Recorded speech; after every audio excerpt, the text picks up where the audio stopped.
Professor doctor Prahlad Kumar রায়, professor, বিশ্ব ভারতী বিশ্ববিদ্যালয়।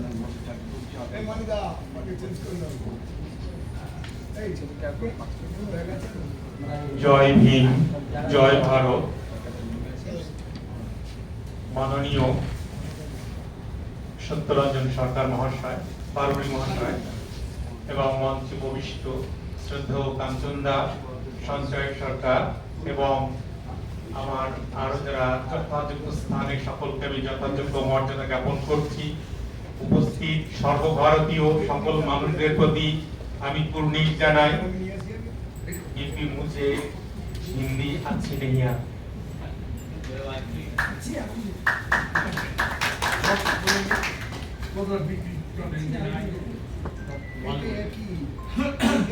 আমরা আম্বেদকরের মৃত্যুদিন আমরা বিলম্ব হলেও পালন করছি।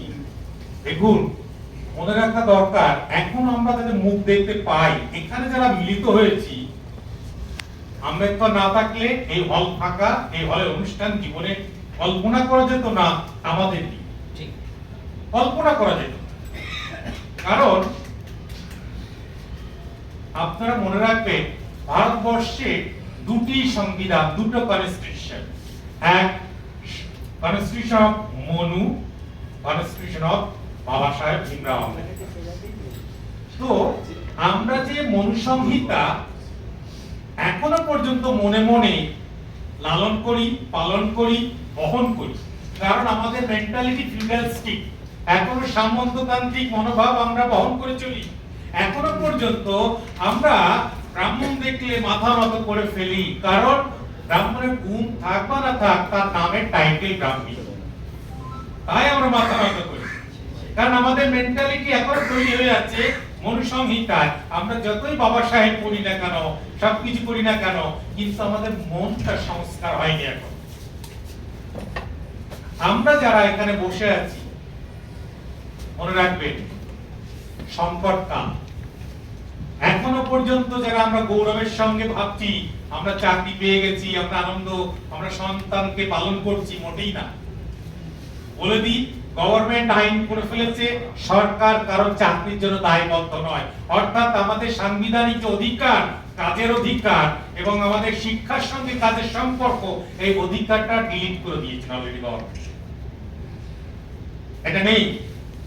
আমরা ভাবতে পারছি না আমাদের নেক্সট জেনারেশন, মানে আমি আমার সন্তানের কথা বলছি না, মানে জাস্ট পরের প্রজন্ম, যারা 5 বছরের ডিফারেন্স, 10 বছরের ডিফারেন্স, তাদের কথা বলছি, তারা চাকরি পাবে কিনা সন্দেহ আছে, কোথাও পাবে না। কারণ কনস্টিটিউশন নতুন তৈরি হয়েছে, কনস্টিটিউশন নতুন তৈরি হয়েছে মনুসংহিতার মতো করে। আর একটা ইন্ডিয়ান কনস্টিটিউশন নয়, ভারতীয় সংবিধান, নট ইন্ডিয়ান কনস্টিটিউশন, ভারতীয় সংবিধান। রবিশঙ্কর প্রসাদ দিল্লিতে আপনি দেখবেন, তার কাছে আছে, শুধু সুযোগ পেলেই এটা আমাদের ইমপ্লিমেন্টেশন হবে। বাবা সাহেব আম্বেদকরের সংবিধানটা বাতিল ঘোষণা করার অপেক্ষায় আছে। কারণ সংবিধানে বলা আছে ভারতবর্ষের যারা প্রত্যন্ত নিম্নবর্গীয় আদিবাসী, তারা যখন রাষ্ট্রপতি হওয়ার ক্ষমতা রাখবে, তখন আর ভারতবর্ষে রিজার্ভেশন লাগবে না। কিন্তু মনে রাখা দরকার, এই বাক্যটাকে ওরা উল্টো করে ব্যবহার করলো, একজনকে রাষ্ট্রপতি করে দিল, তাহলে রিজার্ভেশন ডিলিট। সংবিধান বলেছে, বাবা সাহেব বলেছে, এই কৌশলটা, এই চাতুরিটা, এই যে একে এক ধরনের বলে ধূর্ত, এই ধূর্ত আমি কিন্তু করছি, আমরা সেটা জানি না। আমরা মনে করলাম ওহো রাষ্ট্রপতি হয়ে গেছে, আমাদের কোনো ব্যাপার নেই। রাষ্ট্রপতি ভবনে ঢোকার আগে তাকে পবিত্র করছে, তাহলে মেন্টালিটি কোথায় আছে? রাষ্ট্রপতি হিসাবে সে দ্রৌপদী মুর্মুকে বরণ করছে না, তাকে পবিত্র করে ভেতরে ঢোকাচ্ছে। কই অন্য রাষ্ট্রপতি পবিত্র করেনি? কারণ মনে রাখবেন, গত 10 বছরে আম্বেদকর চর্চা বেড়ে গেছে চারিদিকে। চারিদিকে আম্বেদকর নিয়ে নানা রকম অনুষ্ঠান, টিভিতে অনুষ্ঠান, রেডিওতে অনুষ্ঠান, সভা সমিতিতে অনুষ্ঠান। কেন হচ্ছে? রাবড়ি সন্দেশ চেনেন? রাবড়ি সন্দেশ, বিহারে রাবড়ি দেবী না, রাত্রি সন্দেশ, রাত্রি সন্দেশ তৈরি হয় গলায় তলায় গন করে আঁচ, হিট, হিউজ পরিমাণে হিট দেবে, পুড়িয়ে শেষ করে দেবে, উপরে পাখা দিয়ে বাতাস। রাত্রি সন্দেশ যখন দলিত মেরে শেষ করবে, রিজার্ভেশন তুলে দেবে, যখন চারিদিকে অস্থিরতা তৈরি করবে, তখন তারা আম্বেদকরের গলায় মালা দিয়ে বলবে আমরা আম্বেদকরবাদী। আবার সঙ্গে সঙ্গে প্যারালাল তাদের ইন্টেলেকচুয়াল সোসাইটি আম্বেদকরকে কলঙ্কিত করার জন্য তারা বলবে সংবিধান বিএন রাও লিখেছে, আম্বেদকর লিখেছে। বিএন রাও কোয়ালিফিকেশন কি ছিল? গ্রাজুয়েট, জাস্ট একজন আমলা, একজন ব্যুরোক্রেটিক, একজন অফিসার মাত্র, সে লিখেছে সংবিধান। এটা আপনারা ভাবছেন কি ভাবছেন আমি জানি না, কিন্তু ইন্টেলেকচুয়াল সোসাইটির মধ্যে এই ব্রেন ওয়াশ চলছে। অর্থাৎ যারা আম্বেদকরকে মহান মনে করত, সেই সব ফার্স্ট জেনারেশন লার্নার যারা, তাদের মনের মধ্যে ঢুকিয়ে দেওয়া হলো আম্বেদকর সংবিধান লিখেনি, বিএন রাও লিখেছে। ও তাই বেনে নিয়ে নিল, আম্বেদকরের প্রতি ওর শ্রদ্ধা ভক্তি কথা থাকবে না। এটা এক ধরনের ইন্টেলেকচুয়ালি ড্যামেজ করে দিচ্ছে। কারণ এটা হচ্ছে উদ্দেশ্য। পলিটিক্স মানে এই নয় যে ভোটে দাঁড়ায়, যে শুধুমাত্র মিছিল করে সে পলিটিশিয়ান নয়। তার ব্যাকগ্রাউন্ডে যারা এই সমস্ত তৈরি করে এরা হচ্ছে পলিটিশিয়ান। এই পলিটিশিয়ান হচ্ছে ব্রাহ্মণ সোসাইটি, ব্রাহ্মণ মেন্টালিটি যারা আছে তারা। মনে রাখা দরকার, ব্রাহ্মণ টাইটেল যারা, তাদের চেয়ে বেশি ভয়ঙ্কর যারা নন ব্রাহ্মণ হায়ার ক্লাস, বেশি ডেঞ্জার। তারা ডাইরেক্ট অ্যাটাক করে, ব্রাহ্মণরা ইনডাইরেক্ট অ্যাটাক করে। তারা ডাইরেক্ট অ্যাটাক করে। আপনি মনে রাখবেন, যে ব্যক্তি শ্রমজীবী, যে ব্যক্তি শ্রম করে, তাকে সে বলছে তুই অধিকার পাবি না, ব্রাহ্মণ তাকে বলে দিল। ও কি করলো? রেগে গিয়ে সে নিজের ভাই, নিজের দেশের লোক, নিজের পরিবেশের লোক, প্রতিবেশী, তাদেরকে মারবে। আর লোক, আমার লোক মারছে আমার লোককে, আমার লোক মরছে, আমার লোক মারছে, জেলে যাচ্ছে আমার লোক, ও চুপচাপ বসে আছে। যে ব্যক্তি এই কাজটি করাচ্ছে সে ব্যক্তি বলবে গীতা ভজনা করো, গীতা পাঠ করো, কারণ উনি গীতার ভগবান শ্রীকৃষ্ণ হয়ে গেছে। আসল কথা তা নয়। আমাদের মনে রাখা দরকার, দেশে ইকোনমিক্যালি উইকার সেকশন রিজার্ভেশন নিয়ে খুব চারিদিকে কথা উঠে গেল। ইকোনমিক্যালি উইকার সেকশন কোন শ্রেণীর মধ্যে? উচ্চ বর্ণের ইকোনমিক্যালি উইকার সেকশন, যারা দলিত না খেতে পেয়ে কোটি কোটি মানুষ যারা অস্পৃশ্য অন্ধকারে ডুবে আছে, যাদের এখনো ভাত কাকে বলে চেনে না, রুটি কাকে বলে চেনে না, তারা ইকোনমিক্যালি উইকার নয়। ইকোনমিক্যালি উইকার সেকশন, তাদের ডেফিনেশনটা কি? মিনিমাম ইয়ারলি 8 লাখ টাকা ইনকাম হবে, তাদের 5 একরের কম জমি থাকলে হবে, বিল্ডিং থাকলেও হবে।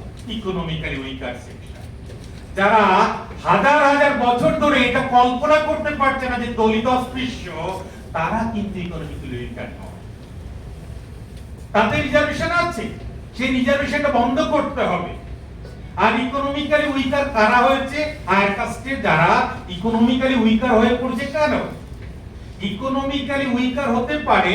কারণ যারা নিজেরা কোনোদিন উৎপাদনের সঙ্গে যুক্ত নেই, প্রোডাকশন তৈরি জানে না, কৃষি বলুন, সম্পত্তি বলুন, প্রোডাকশন জানে না, যারা শ্রম দেয়নি, তারা কি করেছে?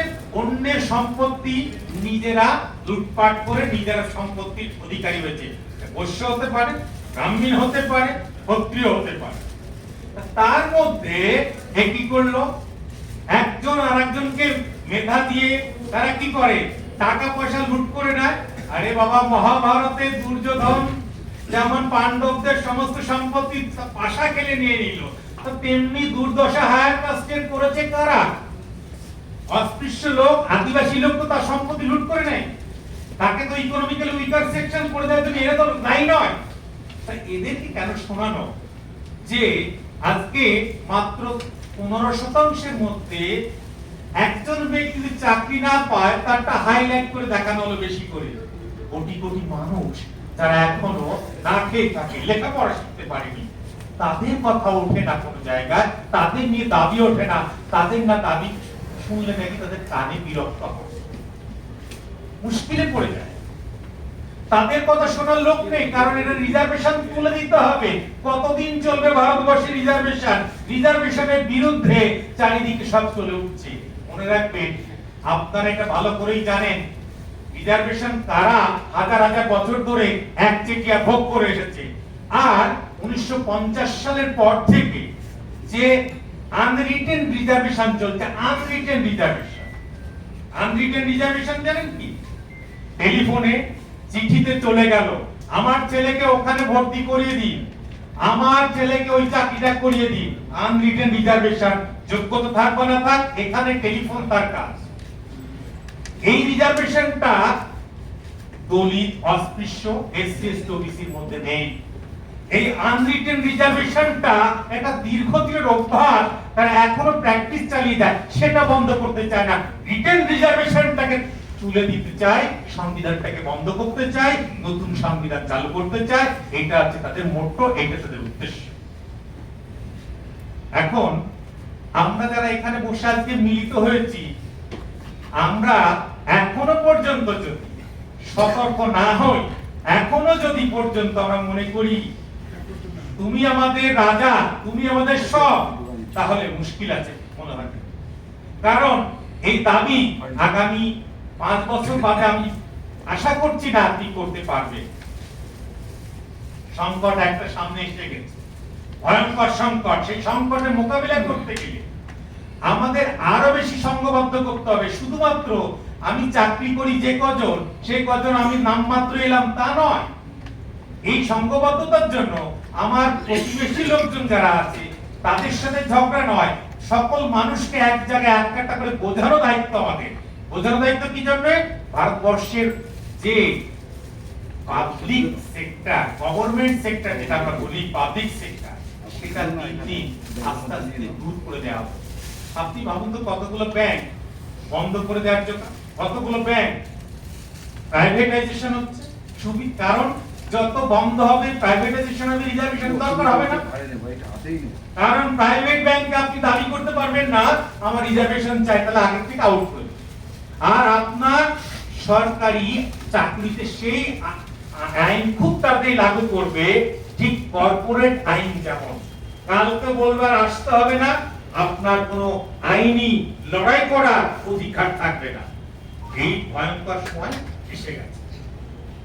সুতরাং একটা চাকরি পেয়ে গেলাম, কনফার্ম হয়ে গেলাম, আমাকে কে পায়, এই দিন শেষ। এই দিন আমাদের সামনে আর নেই। যারা ভাবছি যে খুব ভালো আছি, ভালো নেই আমরা। সংকটের মধ্যে আমাদের দিন যাচ্ছে। এই সংকট থেকে মুক্তির একটা জায়গা হচ্ছে আমাদের সত্যিকারের পুরনো ইতিহাস দেখা দরকার। আম্বেদকর কোন ভয়ঙ্কর পরিস্থিতির মধ্য দিয়ে তিনি আমাদের একটা আইনের সুযোগ দিয়েছিলেন। সংবিধান রচনা করার সুযোগ তিনি পাননি, তাকে তো দেয়া হয়নি, তাকে তো হারিয়ে দিয়েছিল গণপরিষদে ভোটে।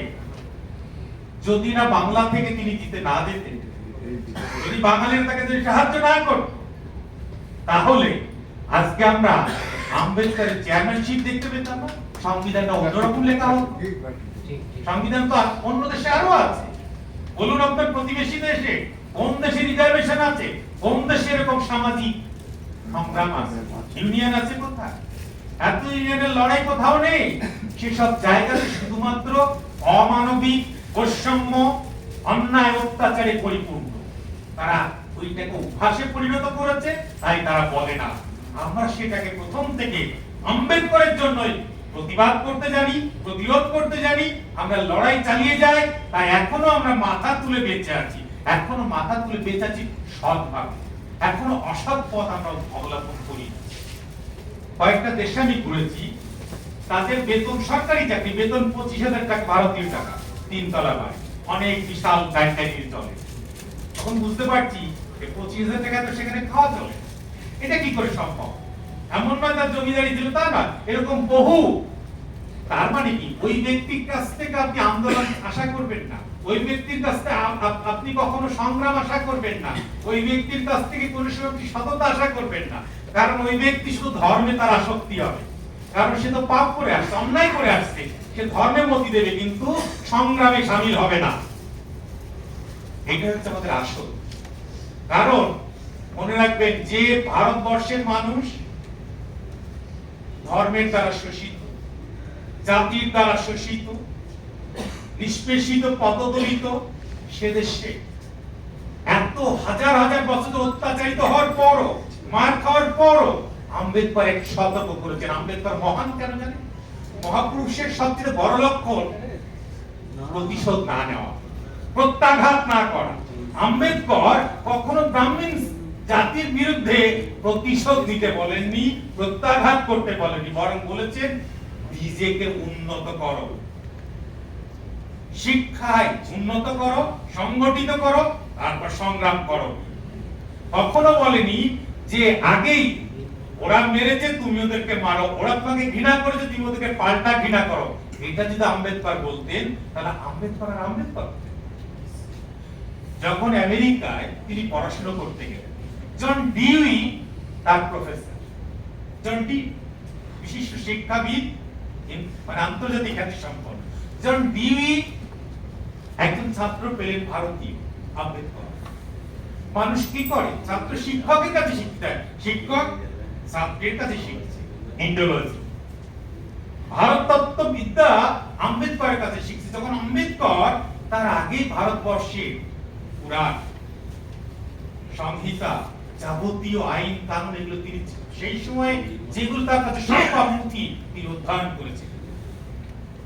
এবং জন ডিউকে যখন বলছেন ভারতবর্ষের কথা, তখন জন ডিউ ভারত দর্শন নতুন করেছে। কারণ জন ডিউ তার আগে ভারতবর্ষের সম্পর্কে যে ধারণা ছিল অন্য, যে কারণে ইনফিলিয়েশন অফ কাস্ট যে বইটি লিখছে আম্বেদকর, সেখানে জন ডিউকে কিন্তু বারবার তিনি স্মরণ করছেন। কারণ জন ডিউ তার কাছ থেকে যেমন শিখেছেন, জন ডিউকে তিনি বন্ধুর মতো মনে করতেন। কারণ দুজনের সঙ্গে আলাপকারিতা ছাত্র শিক্ষকের প্রভুবৃত্ত নয়, বন্ধুর মধ্যে সেখানে আলাপকারিতা হচ্ছে। ভারতবর্ষকে কি করে উদ্ধার করা যায়, ভারতের মানুষের মধ্যে গণতান্ত্রিক জাগ্রত করা যায় কি করে। আমরা অনেকে মনে রাখি এসব ব্রাহ্মণ্যবাদী প্রচার। ভারতবর্ষ, ইংল্যান্ড, আমেরিকা আরো দেশ বিদেশে সংবিধান থেকে কিছু সংগ্রহ করে তারা আমাদের ভারতবর্ষে তৈরি করেছে সংবিধান, মোটেই না।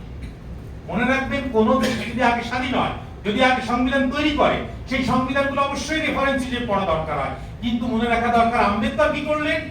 তাদের দেশের চাইতে ভারতবর্ষের সংবিধান আরো অ্যাডভান্স হবে, আরো ভালো হবে, সেই প্রচেষ্টা চালিয়ে গেছেন তিনি। কেমন অ্যাডভান্স?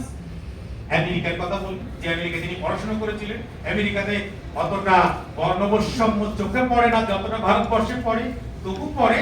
কিন্তু সেই আমেরিকাতে এখনো পর্যন্ত একজন একই কাজের জন্য একজন নারী এবং পুরুষ একই যোগ্যতার হয়েও তার সমবেতন পান না।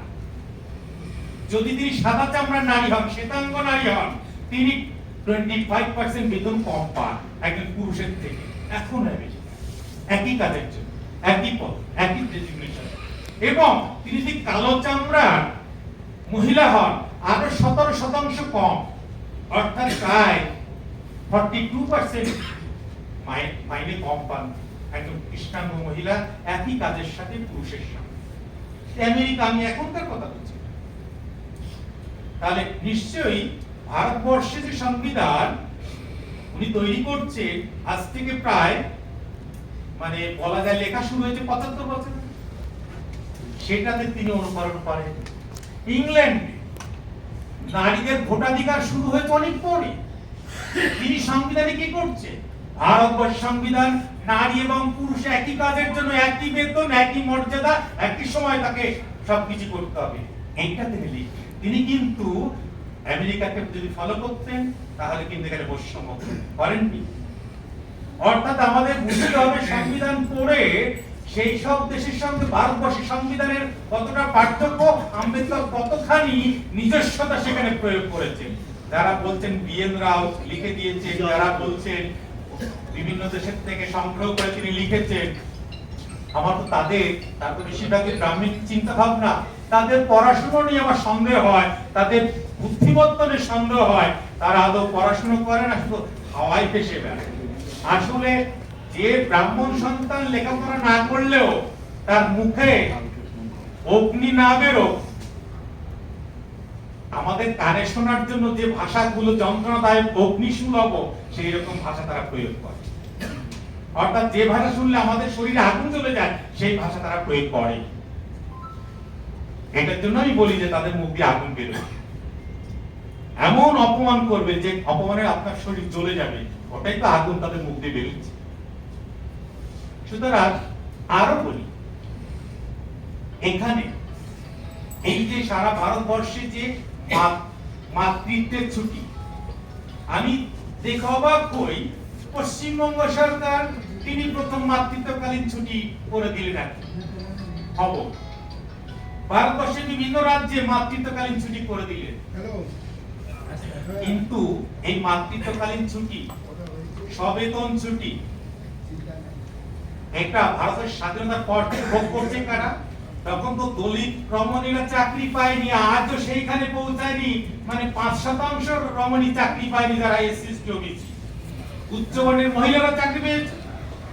সেই উচ্চবর্ণের মহিলারা কোনদিন আম্বেদকরকে স্মরণ করেনি। তারা মাতৃত্বকালীন ছুটি পেয়েছে, মাতৃত্বকালীন ছুটির জন্য অধিকার নিয়ে লড়াই করেছে, কিন্তু আম্বেদকরকে ঘৃণা করেছে পাশাপাশি। কারণ আম্বেদকর নাম শুনলেই তাদের অরুচি আসে।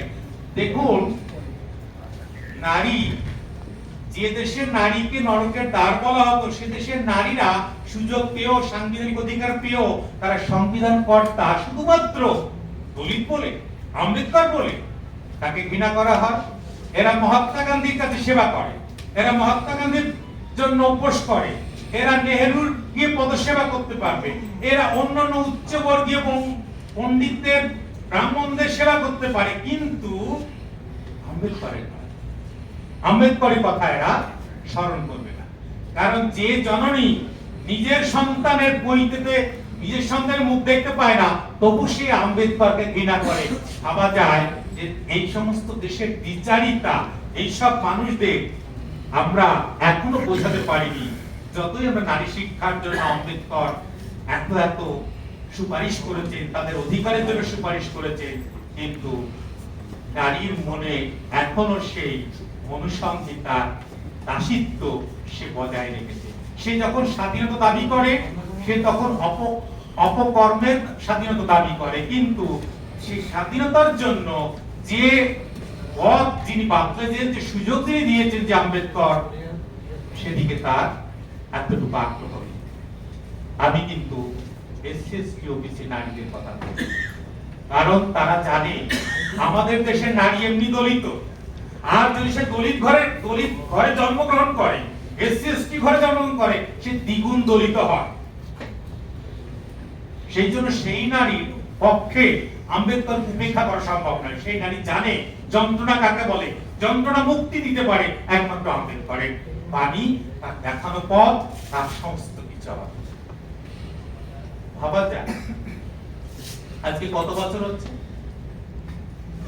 সবকা সাথ, সবকা বিকাশ কোথাও দেখতে পাওয়া যায়? সে একই কথা মনে পড়ে যায়। অর্থনীতি, রাজনীতি, বিদ্যা কিংবা মানে উচ্চ হিন্দু জুড়ে বসে আছে সরকার। আপনি বলুন, ওই যে ব্যাংক বলুন, Allahabad bank, Indian bank, state bank, reserve ব্যাংকের যে রূপকার যে আম্বেদকর বাবু, তো সেই ব্যাংকে কোনো দলিত তখন উপরে বসছে কিনা? কারণ তাদের যোগ্যতা নাকি নেই। যোগ্যতা নেই কেন? যোগ্যতা যখন নির্ধারিত হয় অঘোষিত জাতি বিদ্বেষ নিয়ে, যোগ্যতা যখন নির্ধারিত হয় মনের মধ্যে সামন্ততান্ত্রিক ভাবনা নিয়ে, সে দেশে আপনার যথার্থ যোগ্যতার প্রমাণ দেওয়ার জায়গা নেই।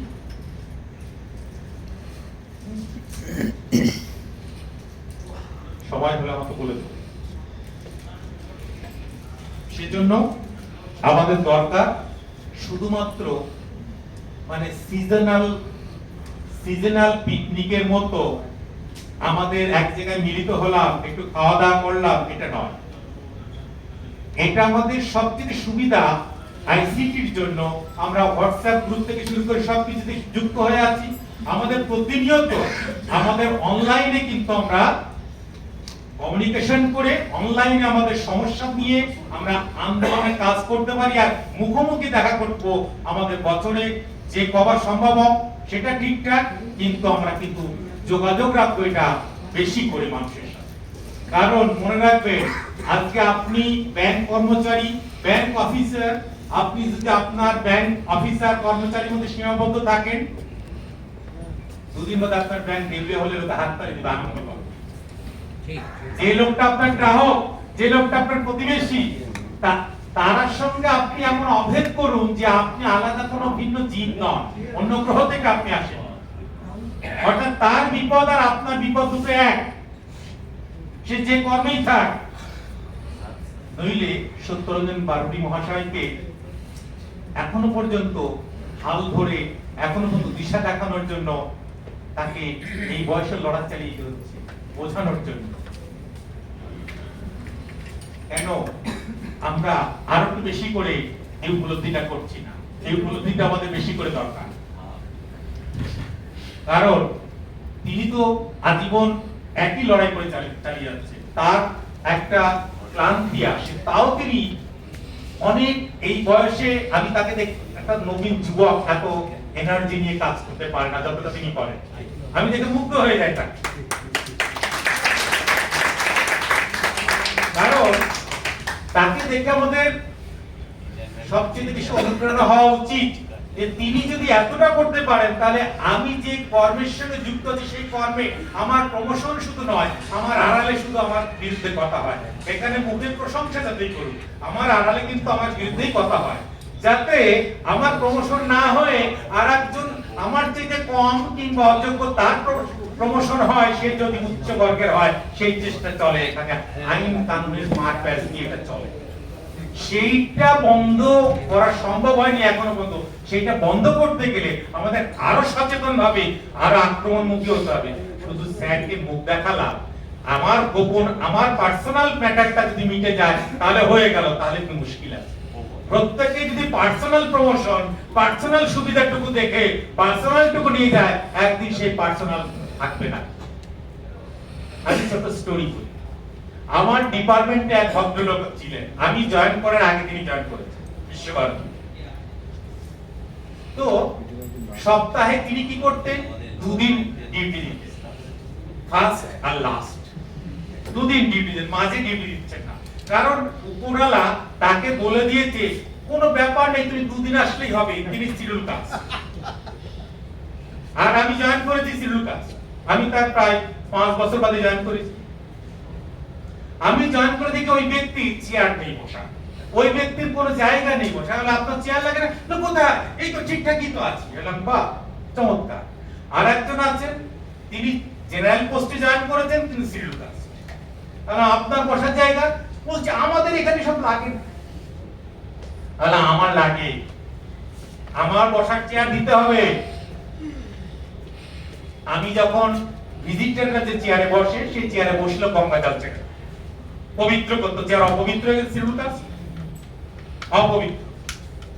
আমি একদিন সহ্য করলাম, দুদিন সহ্য করলাম, এইভাবে দিনের পর দিন হেনস্থা। বসার চেয়ার নেই, বসার ঘর দূরে থাক, চেয়ার নেই। বোর্ড অফ স্টাডিজের মিটিং হয়, এক্সটার্নাল এক্সপার্ট আসে, সেখানে সেই ঘরে আমাদের একটা আলাদা চেয়ার আছে, সেই ঘরটা সব দিন খোলে না, মিটিং ঘর। সেই চেয়ারটা আমি যে চেয়ারে বসবো সেই চেয়ার অন্য কেউ বসবে না। আবার আমি অন্য চেয়ারে বসলে মুশকিল আছে, গঙ্গা জল চিঠি পবিত্র হয়। যখন আমি চিঠি লিখলাম ভাইস চ্যান্সেলরকে, গুরুত্ব দিলেন না, আমাদের এখানে হয় না। আমি রাষ্ট্রপতিকে চিঠি দিলাম, রাষ্ট্রপতি ফ্যাক্ট ফাইন্ডিং কমিটি গঠন করার পড়লে ফ্যাক্ট ফাইন্ডিং কমিটি যারা মেম্বার, তারা দেখি যাদের বিরুদ্ধে আমার অভিযোগ তাদের সঙ্গে পান ভোজনের পথ। হায় হায়, কি হবে? আমি রিপোর্টটা বারবার চাই, আমি কি রিপোর্ট চাই, রিপোর্টটা পেলাম, রিপোর্টটা নিয়ে আমি রাষ্ট্রপতির পরে তার কাছে চিঠি দেয়া যায়। আমি মৌখিক জানালাম, অফিশিয়ালি নয়। তখন মীরা কুমার ছিলেন social justice minister, Meera Kumar. তাকে যখন জানালাম, জানার পর তিনি কলকাতাতে জগজ্জীবন রামের একটা প্রোগ্রামে এলেন। এসে বললেন আমি আসছি, তুমি এটা কাউকে জানিও না, আমি কোনো ডেকোরাম মেইনটেইন করে আসছি না, আমি কোনো কাউকে ইনফর্ম করে আসছি না, শুধু ডিএম জানি। ডিএম এসে, আমি গেছি রিসিভ করতে, ডিএম এর দায়িত্ব নিলেন না, আমি নিয়ে রাখলাম একটা হোটেলে, ওখানে বড় হোটেলটা। উনি তারপর ইউনিভার্সিটিতে গেলেন, গিয়ে বললেন দেখি প্রহ্লাদের কি সমস্যা, ওর তো অনেক সমস্যা, ওর বিরুদ্ধে আবার তোমরা 5 কোটি টাকার মানহানি মামলা করেছো, কারণ মিডিয়াও জেনে গেছে আমার বিরুদ্ধে আবার কেস করেছে। আমি কেস করবো কি, আমার বিরুদ্ধে আবার কেস? আমি কেস করিনি। তারপর 4 বছর বাদে আমার একটা বসার ঘর হলো, আর এই যে যে ব্যক্তির কথা বললো, ওই ব্যক্তি টিভিতে সাক্ষী দিয়েছে এবং নিজে বিবৃতি দিয়েছেন প্রহ্লাদ রায় মিথ্যা বলেছে, এখানে এসব শিডিউল কাস্ট নিয়ে কিছু হয় না। ওই আমি তো শিডিউল কাস্ট, আমার তো কিছু হয়নি, সবই তো ঠিকঠাক আছে, ও মিথ্যেবাদী। কিন্তু মিথ্যেবাদী উনি মুখে বললে কি হবে? সাংবাদিকরা তো ভয়ঙ্কর, তারা তো একদম সরেজমিনে তদন্ত করে ছবি তুলে নিয়ে এসেছে, তাদের কাছে সব ডকুমেন্ট আছে। তারা বলছে ঠিক আছে, ধন্যবাদ আপনাকে। এই কথাটা এখানে শেষ করিনি, আমি যেটা বলতে চাইলাম, এই ব্যক্তি 7 বছর ধরে সুবিধা নিচ্ছে সপ্তাহে 1-2 দিন আসা যাওয়া করার জন্য। যার আমলে করেছেন তার পরবর্তীকালে তার প্রমোশন ফাইল আমাকে দেখাচ্ছে, দেখো তো প্রহ্লাদ আমার প্রমোশন হলো কি? আপনার তো 6 বছর একটা প্রমোশন হওয়ার কথা, কিন্তু আপনার দেখছি 10 বছরের প্রমোশন, ব্যাপারটা কি? বলতে আমি বুঝতে পারছি না। বলে নিয়ে আসুন আপনার পার্সোনাল ফাইল। এনে দেখি ওই যে সপ্তাহে 2 দিন আসছে, মাঝে উনি 3 দিন আসেননি, ওই 3 দিন কাউন্ট হয়েছে প্রতি সপ্তাহ করে করে 4 বছর পিছিয়ে গেছে তার প্রমোশন। ওই যে পার্সোনাল বেনিফিট নিতে চেষ্টা করেছে, স্যার আপনি যা বলবেন আমি তাই বলবো, আপনি যেমন বলবেন আমি তাই বলবো। উনি ওনার কথা মতো সাক্ষীটা দিয়েছিলেন মিথ্যে, কিন্তু যাওয়ার আগে তিনি কিন্তু তার প্রতিদানে কি দিয়ে গেলেন? কিছু দেননি, উপরন্তু তার প্রমোশনটা 4 বছর অঙ্ক কষে দিয়ে চলে এসেছে।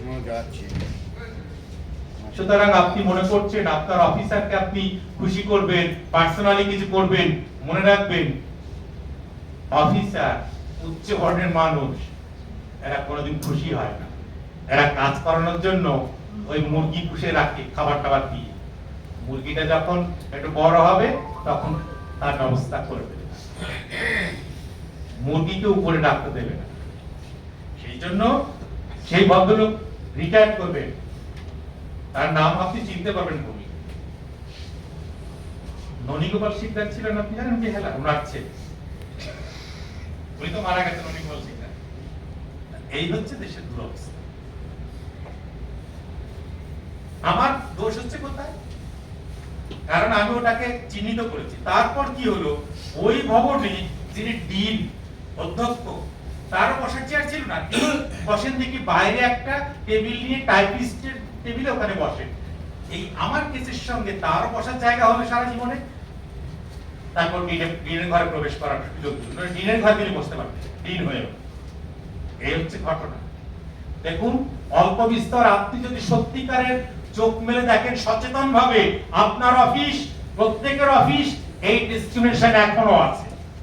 আপনি স্বীকার করুন না নাই করুন, যতই বলুন স্যার আমাকে খুব ভালোবাসেন, আমি যা বলি তাতে ইয়েস বলেন, খুব প্রশংসা করেন, মনে রাখা দরকার বাপ মা কখনো প্রশংসা করে না।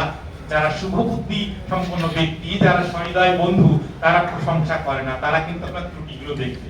কিন্তু যারা আপনাকে প্রশংসা করতে, বুঝতে হবে আপনার ত্রুটি বিচ্যুতি গুলো সে কারেকশন করতে চাইছে না, আপনাকে বাড়তে দিচ্ছে। যদি আপনি গাড্ডায় পড়েন সেই সুযোগের অপেক্ষায় আছেন। সেই জন্য আমি বেশি বলছি না, আপনাদের ক্লান্তি লাগছে, আর সবচেয়ে মুশকিল হচ্ছে আমার ভাষা সকলের কাছে পৌঁছাচ্ছে না, সকলের কাছে এটা মনোগ্রাহী হচ্ছে না। কারণ ভাষা যদি সবাই জানতে পারতেন এবং আমি যদি হিন্দিতে এটা বলতে পারতাম, হয়তো ভেতরে গিয়ে প্রবেশ করত, আঘাত করত, তখন অন্যরকম রিয়েলাইজেশন হতো। না ঠিক আছে ঠিক আছে না না অনেকে হিন্দি ভাষী আছে না, ঠিক আছে আমি যারা বুঝতে পারছি ওই বাংলা বুঝে শুনুন, আমরা আম্বেদকরকে শুধু পুজো দিয়ে দেবতা বানাবো না, সবচেয়ে উচিত হচ্ছে এখনো পর্যন্ত আম্বেদকরের যে লেখাগুলো, দেখুন তো ভারতবর্ষের অনেকগুলো ভাষা অনুবাদ হয়েছে, অনেকগুলো, সব ভাষাতেই। আমরা নিজের ব্যক্তিগত ঘরের কথা বলছি না, আমার পাড়াতে একটা লাইব্রেরি থাকে, সেই লাইব্রেরিতে একটা আছে কিনা? আমার স্কুলে লাইব্রেরিতে সেখানে একটা আছে কিনা, আমার কলেজের একটা লাইব্রেরিতে আছে কিনা। এই লাইব্রেরিতে বই কিনা টাকা আসে, প্রচুর বই কেনা, প্রচুর টাকা আসে। তাহলে সেই সব লাইব্রেরিতে একসিট এই বই কিনি না, কিন্তু আমরা পচা পচা উপন্যাস কিনি, বহু রচনাবলী কিনি, ডিটেকটিভ বই কিনি। কিন্তু আমরা এটা ডিটেকটিভ, আমাদের ডিটেকশন দরকার যে আমি কে, আমি কোথায় ছিলাম, আমার অস্তিত্ব কোথায়, আমি অস্পৃশ্য কেন, আমি ঘৃণিত কেন, আমার জন্য রিজার্ভেশন দরকার কেন। এটা অনুসন্ধানের জন্য আম্বেদকরের বই পড়া দরকার। এটা হচ্ছে বড় ডিটেকটিভ।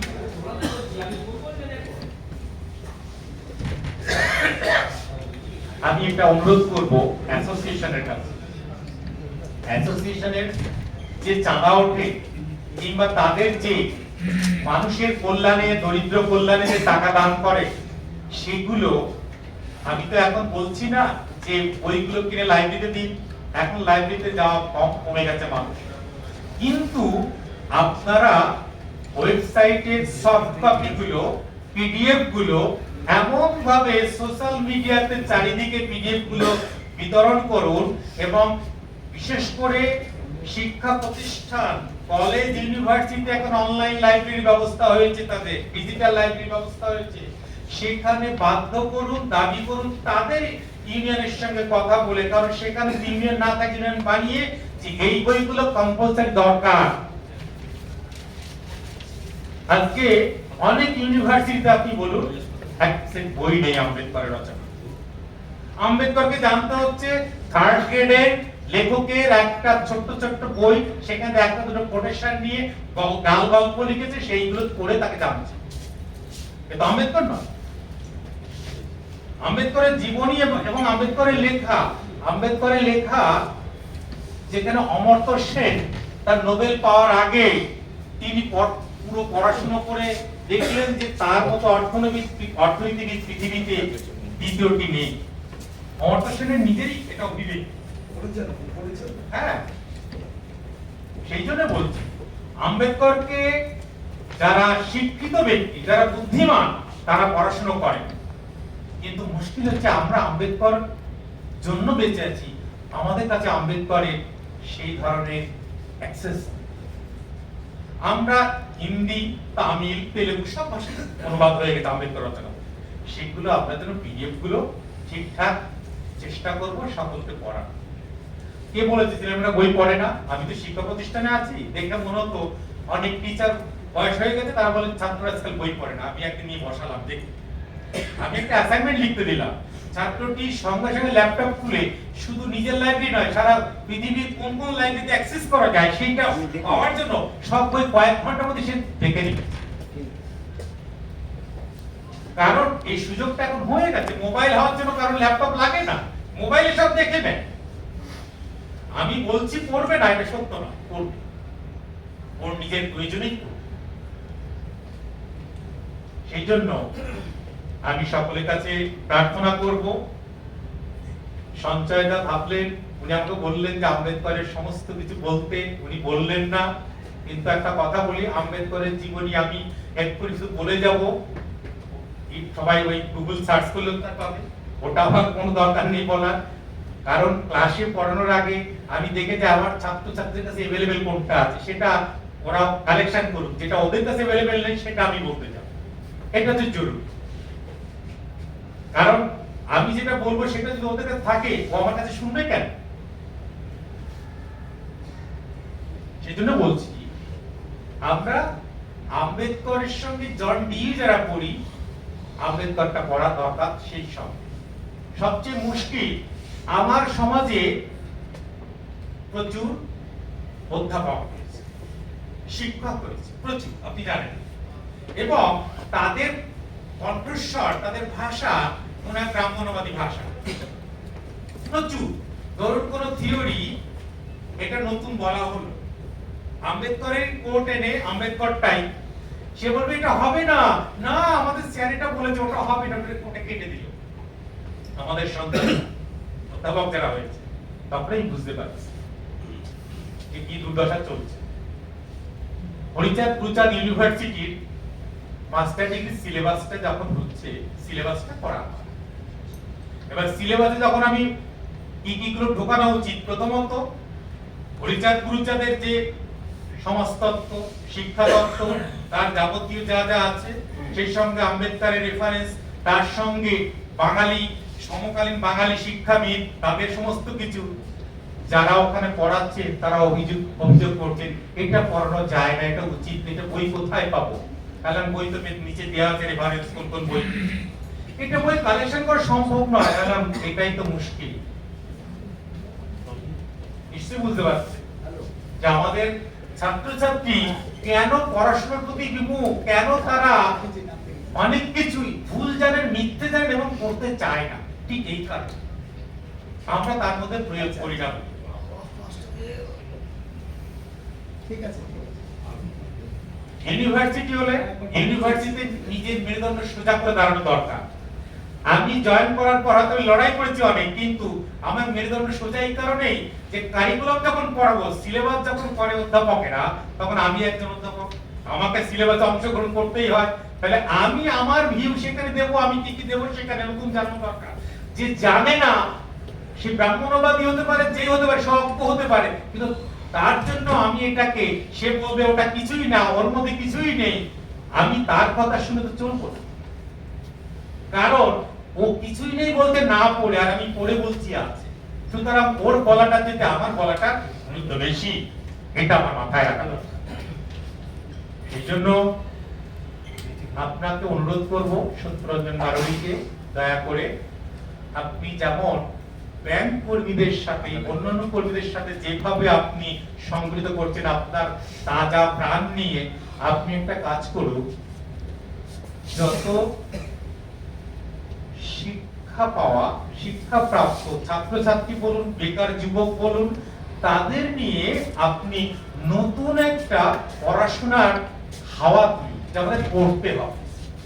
এর জন্য ইউনিভার্সিটি গুলোকে ডেপুটেশন দিন, এটা পড়াতে হবে, তবে ইউনিভার্সিটি গুলো কথা শুনবে, নইলে ইউনিভার্সিটি গুলোতে ছাত্র আন্দোলন শেষ। ইউনিভার্সিটি গুলোতে ছাত্র আন্দোলন লিডার যারা ছিল আপনারা জানেন, তারা নিশ্চয় উচ্চ বর্ণের লোক, এবং তাদের এইগুলো আসবে না কোনোদিন। এই একটা সুযোগ হয়েছে যে ছাত্র আন্দোলন করছে না এবং উচ্চ বর্ণের লোক এখন অন্য স্বার্থে মগ্ন আছে। এই হচ্ছে সুযোগ যে সেই সব ইউনিভার্সিটির এক্সিকিউটিভ কমিটি, বোর্ড, সবকিছুতে আপনি সেখানে গিয়ে রিটেন দিন। মনে রাখবেন, কোন অ্যাসোসিয়েশন থেকে কোন লিখিত দিলে, ডেপুটেশন দিলে উত্তর দিতে বাধ্য এবং নড়ে চড়ে বসতে বাধ্য, ভয় একটা সকলে পায়। অন্যায় তো সকলে করছে, যারা চেয়ারে বসে আছে তারা অন্যায় করে, সেই অন্যায় করার জন্য তারা ভীত, সেই জন্য তাদেরকে আঘাত করলে তারা ভয়ে নড়ে চড়ে বসবে। বিহারের ফরবেশগঞ্জ 2012 সালে আমি ফরবেশগঞ্জ কলেজ ইন্সপেকশনে গেছি, এনসিটি ইন্সপেকশনে যাওয়ার পর কলেজের প্রিন্সিপাল এবং সকল অধ্যাপকরা তারা আমার কাছে এটা বলছেন, বাঙালিরা মাত্র শুধু ইউনিয়ন করে, বাংলায় শুধু ইউনিয়ন করে, আর ইউনিয়ন বাজি করে সব প্রতিষ্ঠান নষ্ট হচ্ছে। তো আমি বললাম ইউনিয়ন কেন করছে? যখন আমি তাদের বললাম ইউনিয়ন কেন করছে, আসলে আমাদের প্রতিষ্ঠানগুলো যারা পরিচালনা করছে তারা ভুলে গেছে এটা স্বাধীন ভারতবর্ষ, তারা ভুলে গেছে যে এটা সামন্ততন্ত্র নয়, এটা জমিদারি ব্যবস্থা নয়, এটা রাজতন্ত্র নয়, এটা হচ্ছে ডেমোক্রেটিক কান্ট্রি। ডেমোক্রেটিক কান্ট্রি যা যা রাইট আছে সবকিছু দিয়ে দেওয়ার জন্য তাকে বসানো হয়েছে, সবাইকে ইকুয়াল ডিস্ট্রিবিউশন করার জন্য। ইকুয়াল ডিস্ট্রিবিউশন যখন করে না কর্তৃপক্ষ নিজেকে জমিদার মনে করে, তখনই ইউনিয়ন ডেমোক্রেটিক রাইট ইউনিয়ন করে তাকে ধাক্কা মেরে জোর করে সেটাকে দখল করতে হয়। কারণ এই দখল করাটা, জোর করে তার রাইটটা নেওয়াটা কোনো অন্যায় নয় ডেমোক্রেটিক কান্ট্রিতে, কিন্তু এটা তো ফিউডালিস্টিক নয়, এটা তো রাজতন্ত্র নয়, সামন্ততন্ত্র নয়, যদি অন্যায় বলে গণ্য হবে। সুতরাং ইউনিয়ন যাতে না করে সেই ব্যবস্থাটা করুন ডেমোক্রেটিক কান্ট্রি অনুযায়ী, আর ইকুয়াল ডিস্ট্রিবিউশনটা করে দিন। সে আন্দোলন করবে না, চাইবে না, সে চাইতে হচ্ছে কেন এটা লজ্জার, তাকে দাবি করতে হচ্ছে কেন এটা লজ্জার। ইউনিয়ন যেখানে আঘাত করছে বুঝতে হবে এটা কর্তৃপক্ষের লজ্জা।